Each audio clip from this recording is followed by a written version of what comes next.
Bienvenidos al segundo TEDx Fundesem. Bueno, para el que no sepa lo que es TED, hemos puesto un pequeño vídeo de introducción.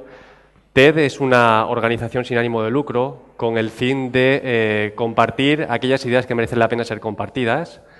Se creó en California y se organiza una conferencia cada año en California. A partir de ahí, las siglas TED es el acrónimo de Tecnología, Entretenimiento y Diseño. Y a partir de ahí se creó TEDx, simplemente con el objetivo de que organizaciones e individuos e instituciones de forma independiente organizaran estos eventos y siguieran compartiendo estas ideas que merecen la pena.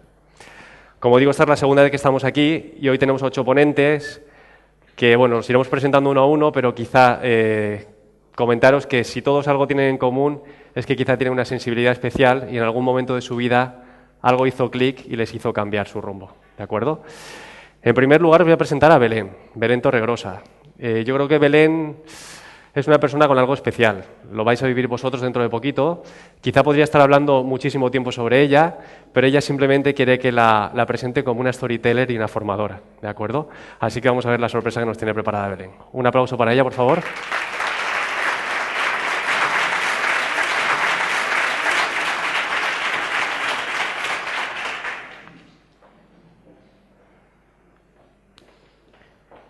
Hola, buenas tardes a todos y gracias por este maravilloso evento. Hoy voy a contar 2 pequeñas historias y tratar de matar a 7 dragones.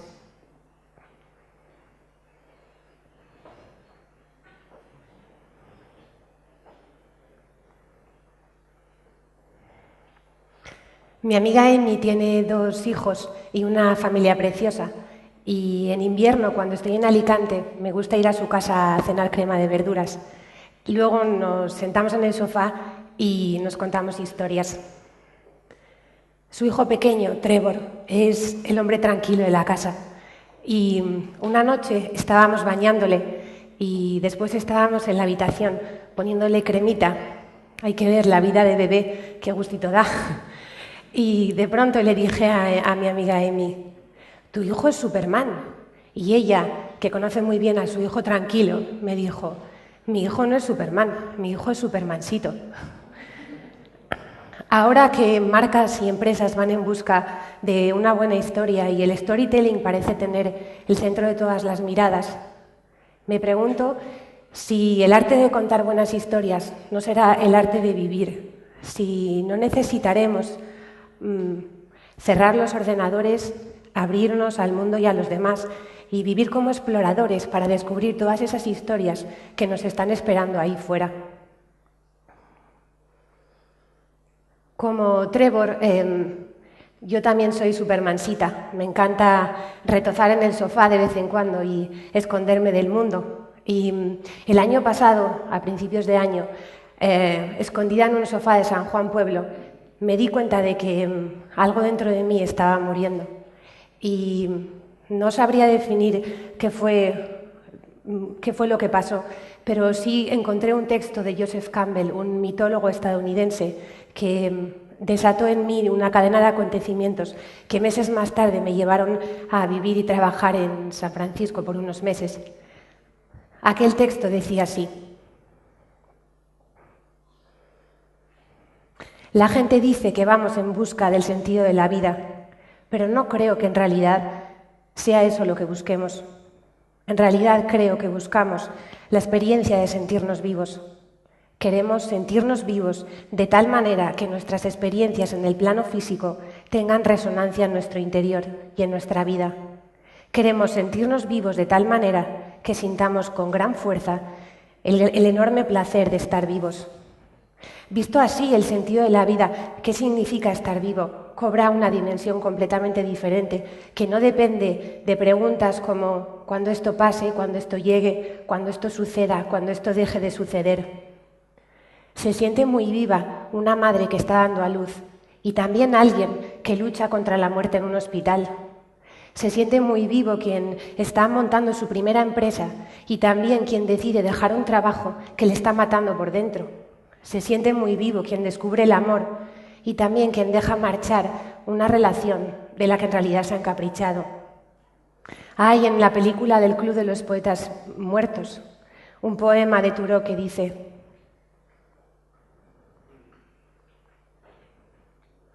me fui a los bosques porque quería vivir sin prisa. Quería vivir intensamente y sorberle todo su jugo a la vida, abandonar todo lo que no era vida para no descubrir en el momento de mi muerte que no había vivido. Puede que algunas personas sean Superman, para el resto, para los que somos Supermansitos, héroes de pijama, lo importante es vivir una vida llena de aventuras y, a ser posible, tener un final de perdices. Y hay en el viaje del héroe 3 grandes fases, 3 grandes periodos. El primero es el momento en el que el héroe descubre que debe marchar, que debe emprender un viaje, que algo no va bien, que algo hay que cambiar. En el segundo periodo, el héroe lucha contra dragones, fieras, se enfrenta a miles de peligros. Y es finalmente, en la tercera fase, que el héroe siente que ha aprendido algo nuevo y vuelve con todo ese conocimiento para compartirlo con los demás. Y sobre todo es en ese viaje que el héroe descubre que está muy vivo. Y me preguntaba, ¿no? ¿Hay dragones en el siglo XXI? Creo que sí. Yo me he enfrentado contra estos 7 y los he traído hoy aquí por si ayuda a catalogarlos. El primer dragón es el dragón de las perdices. Ahora todo el mundo quiere comer perdices, perdices al ajillo, perdices a la plancha, perdices al horno. Vamos a ser felices, hay que ser felices, destapemos el tapón de la felicidad. Y el héroe, antes de comer perdices y ser feliz, comió lombrices, pasó frío, durmió en el suelo, se enfrentó a dragones, luchó en las cavernas, hizo un enorme viaje, aprendió otras lenguas, se enfrentó a lo desconocido.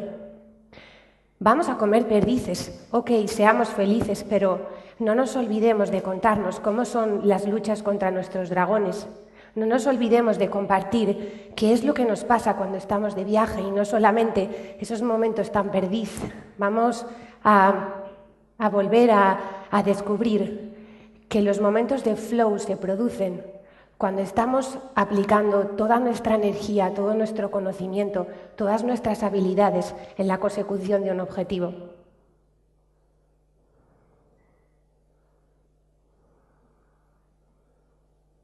Algunas veces, cuando el héroe se va de viaje, descubre que no todas las princesas son sapos o a la inversa, ¿no?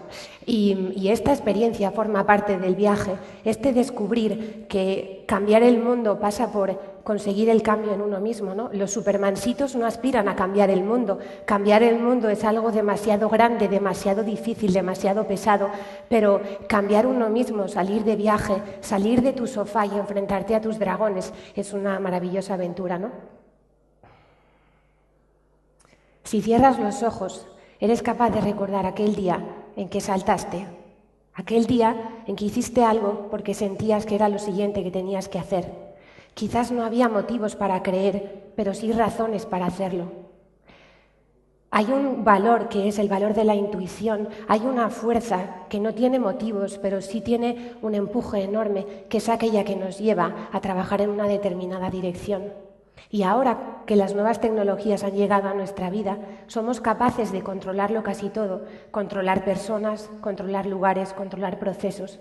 Pero las nuevas tecnologías he descubierto que son un medio, no un fin, que la vida es un misterio y que vivir supone abrazar el misterio.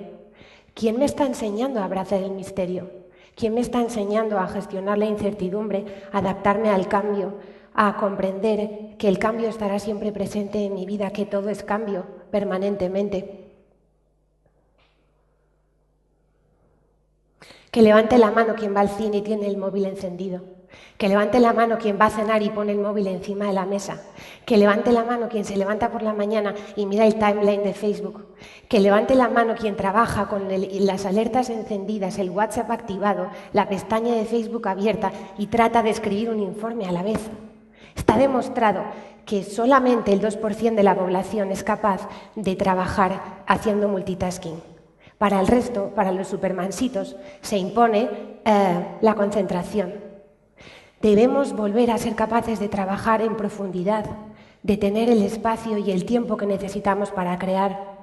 Crear es un proceso que requiere tiempo, dedicación y sobre todo esa posibilidad de profundizar.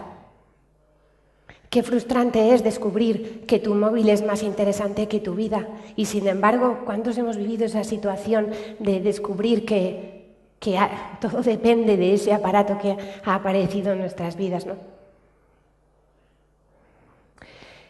Mi segunda historia tiene que ver con California. Cuando decidí emprender aquel viaje a San Francisco, hice una lista de cosas, personas y lugares que quería visitar y conocer, y los bosques de Yosemite estaban en esa lista. Y casi hacia el final de mi viaje decidí que era ahora o nunca, y me organicé para ir a un albergue que estaba a pocos kilómetros del Parque Nacional. La primera noche, cuando llegué al hostal, en la cola para cenar, estaba Jim, el encantador. Jim es un abogado estadounidense que aquel día estaba en Yosemite para visitar junto a un amigo para hacer un curso sobre el pájaro carpintero, observación del pájaro carpintero, para que luego digan que la realidad no supera la ficción. Y en aquella cola, Jim me dijo durante la cena: mañana, si te encuentras un oso en el parque, levanta las manos, estate en silencio y repite el nombre de una persona a la que quieras. Luego nos sentamos a cenar y entre 2 bistecs y unas cervezas empezamos a intimar. Y en un momento dado Jim me preguntó: ¿cómo has venido desde San Francisco hasta aquí? Y yo le dije que había tomado 2 trenes, un autobús y que luego había caminado. Y Jim me dijo: pero eso no es normal. Y para aquel entonces nuestra conversación ya se había vuelto más personal y yo le conté a Jim que perdí a mi madre cuando era muy pequeña y que para mí algunos límites simplemente eran diferentes. Y en aquel momento, sentados en aquel hostal muy cercano al Parque Nacional, recuerdo que Jim me miró muy profundamente y me dijo: tienes un don, tú tienes un don. ¿Te has dado cuenta que tienes mucha fuerza? Yo me había dado cuenta que tenía mucho sueño, pero no me había dado cuenta que tenía mucha fuerza. Y luego me dijo: ¿le has dado las gracias a tu padre por tu educación? A la mañana siguiente, cuando me levanté a las 5:30 para llegar a los bosques y coger el primer autobús, mientras iba con mi mochila por el camino a oscuras que separaba el hostal de la parada del bus, muerta de miedo por si me encontraba con un oso y no sabía qué nombre decir, me repetía a mí misma: tengo un don, yo tengo un don. Y aquella noche descubrí, porque mientras hablaba con Jim había muchísimo ruido, muchísimo jaleo, yo no lograba entender su inglés mientras él me estaba contando cuál era mi don, que el momento perfecto no existe, que realmente el momento perfecto puede nunca llegar y nosotros podemos morir de aburrimiento.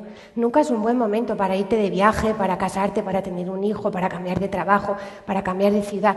El momento perfecto nunca existe. Quizás lo único que existe es la posibilidad de disfrutar del instante y de convertir un momento normal en un buen momento. Jim me lo enseñó aquella noche y otra cosa que me enseñó fue que la tradición, las personas mayores tienen un conocimiento adquirido que tiene un enorme valor y nuestro sistema está creado de tal manera que excluye a esas personas cuando han alcanzado su mayor grado de experiencia. ¿Cómo vamos a hacer para no perder todo ese saber que solo se aprende viviendo? ¿Cómo vamos a hacer para conseguir que las generaciones más jóvenes podamos aprender todo lo que tienen que contarnos? Hay un dragón que es el dragón del miedo, ese dragón que te lleva a pensar que no tienes don.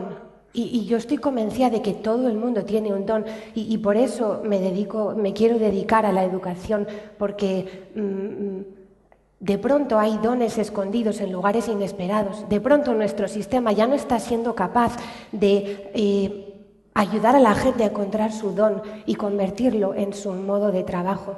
De pronto necesitamos poetas, necesitamos programadores que diseñen productos que nos muevan a la confianza, no al deseo de control. Necesitamos personas que conviertan nuestra vida cotidiana en un poema. Necesitamos diseñadores que nos muestren que es mucho más interesante consumir experiencias que acumular objetos. Necesitamos personas que trabajen para transformar nuestro día a día en un poema. Necesitamos artistas que transformen el dolor en belleza. Necesitamos personas que nos cuenten la realidad de la vida. Necesitamos poesía. Necesitamos artistas, creadores que trabajen para hacer de este mundo un lugar mejor. Necesitamos personas cuyo trabajo nunca saldrá en la prensa y, sin embargo, es tan necesario para que nuestra vida funcione. Necesitamos amigos, poetas con los que ir al fin del mundo y necesitamos personas que simplemente con su poesía nos hagan sonreír. Necesitamos maestros que conviertan el aprendizaje en algo absolutamente fascinante y estudiantes que vuelvan a las aulas muertos de hambre por querer aprender. Necesitamos poetas.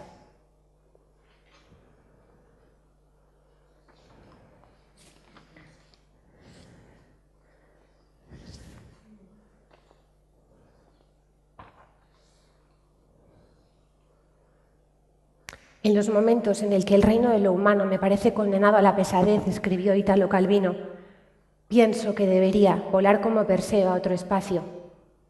No hablo de fugas al sueño de lo irracional, quiero decir que he de cambiar mi enfoque. Quiero decir que he de mirar el mundo con otra óptica, otra lógica, otros métodos de conocimiento y verificación. Y si quisiera escoger un símbolo propicio para asomarnos al nuevo milenio, optaría por este, el ágil salto repentino del poeta filósofo que se alza sobre la pesadez del mundo, demostrando que su gravedad contiene el secreto de la levedad. Hay un club que es el Club de los Poetas Vivos. Hay un club donde quedamos las personas que somos supermansitas, tenemos un pijama que sirve para todo, incluso disimular el Michelin. Y en este club nos reunimos las personas que tenemos un don o que vamos en busca de él, que hemos decidido salir de nuestro sofá, enfrentarnos a nuestros dragones y hacer que la historia suceda, que la novela tenga un final perdiz. En ese lugar, en ese club, los poetas somos gente que pensamos que el mundo es un lugar muy grande y nosotros solo una pequeña mota en él. En ese lugar, los poetas hemos aprendido a pedir ayuda y a dejar que los demás nos ayuden. En ese lugar, la poesía está presente todos los días y la cultivamos como se cultiva un jardín secreto del amor. En ese lugar, hemos aprendido que hay un dragón y es el dragón de las cosas que no nos dejan volar y ese dragón tenemos que acabar con él. Hay un club en medio del bosque donde nos reunimos los poetas que hemos descubierto que vivir es sobre todo sentir la sensación esa de que uno está muy vivo y que uno puede ser poeta en cualquier lugar, que no importa dónde estés, que lo único importante es superar las situaciones de bloqueo y sobre todo encontrar una tribu que nos permita vivir la vida que queremos vivir. El dragón más peligroso, el de todos los dragones que he conocido, es el de la soledad, el que nos lleva a pensar que uno está solo ante su peligro, solo ante su dragón, porque en realidad no lo estamos. En realidad nuestro club viene siempre con nosotros. En realidad nuestra tribu nos reunimos en el bosque y por la noche, cuando no podemos dormir, nos sentamos y miramos las estrellas hasta descubrir que es posible tener un final perdiz. Los martes y los sábados cenamos perdiz y si quieres venir estás invitado. Si eres vegano te podemos preparar una ensaladita de la huerta. En cualquiera de los casos no te olvides al llegar que la contraseña es traigo el pijama. Muchas gracias.